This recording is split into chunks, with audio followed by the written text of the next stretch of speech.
বিয়ের পর বর প্রথম কোথাও একটু দূরে ঘুরতে নিয়ে গেল, মানে একটু দূরে।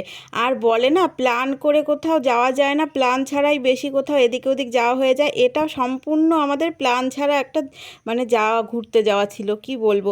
আর সব থেকে বড় কথা, এতটা লাইন দেখো, এতটা লাইন পেরিয়ে যদি আমাদের পুজো দিতে হতো। অবশ্য আমাদের দিতে হয়নি, আমরা একটু আগে আসছিলাম দেখে, তবুও কতটা লাইন আর ভিড়ের মধ্যে পড়েছিল। ও ঠেলাঠেলিটা দেখলেই তোমরা বুঝতে পেরেছো যে কত লাইন। তারপরে এদিকে দেখো খিচুড়ি রান্না হচ্ছে। এখানে জায়গাটার নাম আসলে পাগলাখালি। আর এই যে দেখো সর্ষে খেতে আমি একটু ছবি তুলবো না, এটা কি হতে পারে? আর এটা না ছবি তুলতে গিয়ে ভিডিও হয়ে গেছে। তারপরে খিচুড়ি পুরো রেডি। আর আমরা এই যে এসে তারপরে খিচুড়ি খেতে বসে পড়বো কি, তারপরে দেখি বর আবার আমাকে খিচুড়ি দিয়ে নিজে আবার কাজ করতে ব্যস্ত হয়ে গেল, মানে সবাইকে একটু খিচুড়ি প্রসাদ দিচ্ছে। আর এটা কিন্তু মাছদিয়ার পাগলাখালি, এইখানে আমরা পুজো দিতেও এসেছিলাম আবার অথবা ঘুরতেও এসেছিলাম।